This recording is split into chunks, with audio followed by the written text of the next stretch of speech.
اب یہاں پر یہی بات آ رہی ہے، بہکنے والے وہی ہیں جنہوں نے سیدھی راہ پر چلنے والوں کو اور انعام جن پر کیا گیا ہے انہیں کو ہی سب کچھ مان کے بیٹھ جائیں، تو یہی ہے بہکنے والے۔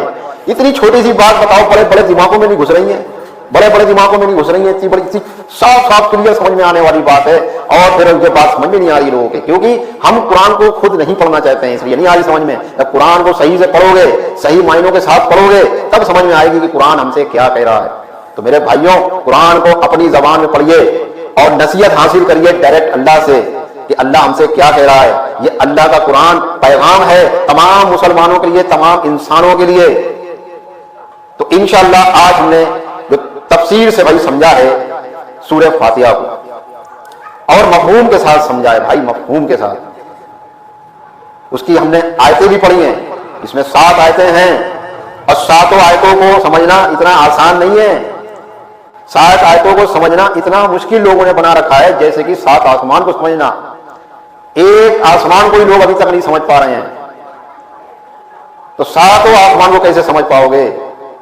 تو یہ قرآن کی جو پہلی سورت ہے، پہلی سورت کے اندر جو 7 آیتیں ہیں، ان کو اگر آپ نے پہلی آیت صحیح سے سمجھ لی تو یہ 7 آیتیں سمجھنا آپ کے لیے بہت آسان ہو جانی ہے۔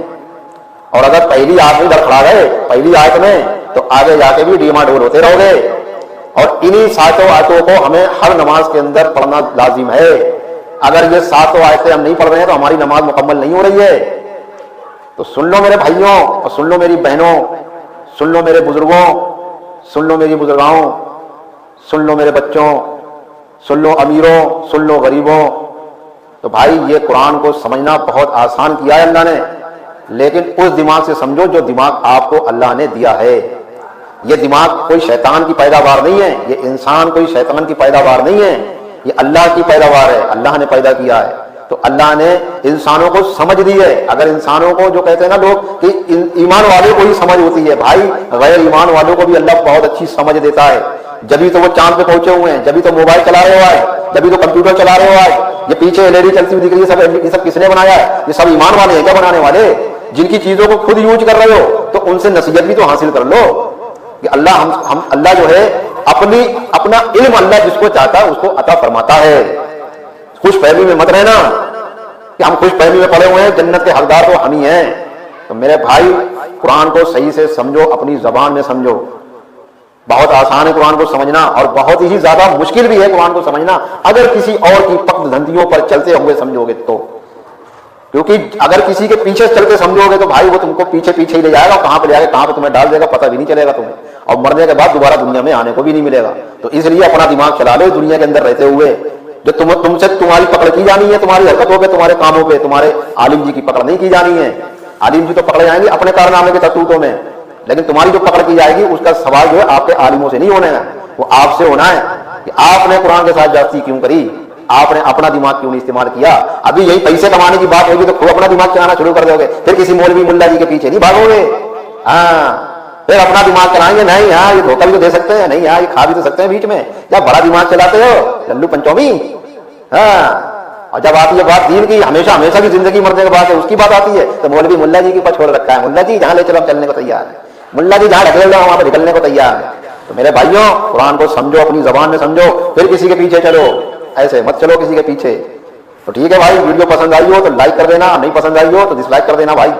ویسے بھی ڈس لائک دکھائی نہیں دیتا ہے، پہلے دکھائی دیتا تھا، اب ڈس لائک بھی نہیں دکھائی دیتا ہے۔ یعنی جو کر رہے ہو تو صحیح کر رہے ہو، تو سب کچھ صحیح ہو چکا ہے اس ٹائم میں۔ تو ایسے صحیح جب سب کچھ صحیح ہو چکا ہے تو وہاں پر اپنا دماغ چلانا بہت ضروری ہے، یہ غور کرو اس بات کے اوپر۔ تو ٹھیک ہے بھائی، چلتا ہوں، انشاءاللہ پھر آؤں گا دوسری ملاقات کرنے کے لیے، اور پھر انشاءاللہ کوئی نئی بات لے کے آؤں گا۔ تو السلام علیکم ورحمۃ اللہ وبرکاتہ۔